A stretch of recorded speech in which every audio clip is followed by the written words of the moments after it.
Bihar school examination board से 10 class pass करने पर, मैट्रिक पास करने पर टोटल कितने डॉक्यूमेंट मिलते हैं? क्या क्या डॉक्यूमेंट मिलता है? आपका कोई डॉक्यूमेंट आपके स्कूल में तो नहीं छूटा? क्योंकि अचानक से ऐसा होता है कि आपको जरूरत पड़ जाती है किसी डॉक्यूमेंट की, आप अपने फाइल में देखते हैं तो पाते हैं कि वो डॉक्यूमेंट तो है ही नहीं। आप जाते हैं अपने स्कूल, वहां ना हेडमास्टर मिलते हैं, ना किरानी मिलते हैं, ना क्लर्क मिलते हैं। अब हो जाती है बड़ी दिक्कत। तो ऐसे समय के लिए जरूरी है कि हम कम से कम ये जान लें कि हमें 10th क्लास पास करने पर क्या क्या मिलता है और क्या क्या हमने लेके रखा हुआ है अपने पास। देखिए, सबसे पहली बात तो आप ये समझिए कि मैट्रिक करने के लिए जनरली जो एडमिशन होता है 9 क्लास में होता है, और 9 क्लास में जैसे ही आप एडमिशन लेते हैं, 9 क्लास में रहते हुए ही आपका हो जाता है रजिस्ट्रेशन। जब आप 10 क्लास में चले जाते हैं तो आपका आता है ओरिजिनल रजिस्ट्रेशन कार्ड। ये हो गया आपका पहला डॉक्यूमेंट जो आपको आपके स्कूल से मिलेगा। उसके बाद ओरिजिनल रजिस्ट्रेशन कार्ड आने के बाद भरा जाएगा आपका एग्जाम फॉर्म, यानी परीक्षा फॉर्म। परीक्षा फॉर्म भरा गया, उसके बाद आता है एग्जाम से पहले, फाइनल एग्जाम से पहले, मैट्रिक वाले एग्जाम से पहले आता है फाइनल एडमिट कार्ड। ये हो गया आपका दूसरा डॉक्यूमेंट। एडमिट कार्ड मिल गया, आप गए सेंटर पर, एग्जाम दे दिया आपने, रिजल्ट भी आ गया, पास भी हो गए।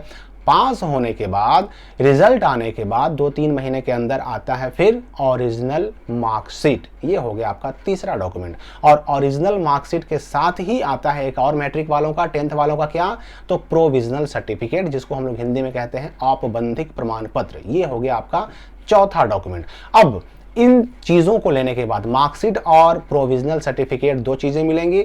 और यहाँ पर याद रखिए कि मैट्रिक वालों को अब जो है ना माइग्रेशन सर्टिफिकेट या प्रवर्जन प्रमाण पत्र नहीं मिलता है, इसलिए अगर आपको ज़रूरत है तो आपको बिहार स्कूल एग्जामिनेशन बोर्ड के क्षेत्रीय कार्यालय से निकलवाना पड़ेगा।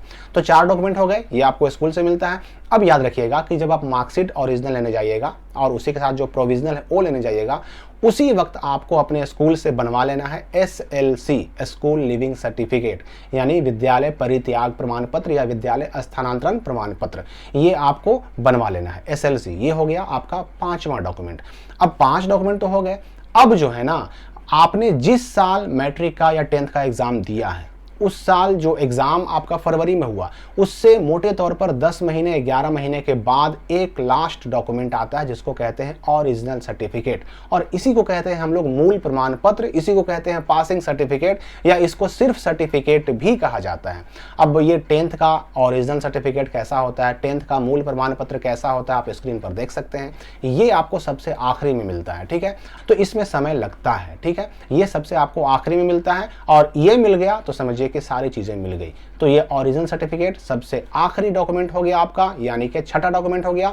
और इतनी चीजें आपको 10 क्लास पास करने पर मिलती हैं। और इसके अलावा मैं आपको ये बता दूं कि इन सारे डॉक्यूमेंट्स को जनरली स्कूल वाले बच्चों को ही देते हैं, स्टूडेंट को ही देते हैं। अन्य किसी के जाने पर हो सकता है कि आपको ना भी मिले। और यही नहीं, ये भी जान लीजिए कि इन सारे डॉक्यूमेंट्स को लेने में पैसा लेने का कोई प्रावधान नहीं होता। लेकिन फिर भी कुछ स्कूल वाले पैसा अगर लेते हैं तो ये चीज़ जो है ना आपको अपने स्तर से समझना होगा, इस मामले को देखना होगा, क्योंकि पैसा लेने का ऑफिशियली कोई नियम नहीं होता। फिलहाल इस वीडियो के लिए इतना ही। और भी कोई अगर डाउट हो तो आप कमेंट में पूछ सकते हैं। मिलते हैं अगली वीडियो में नए अपडेट के साथ।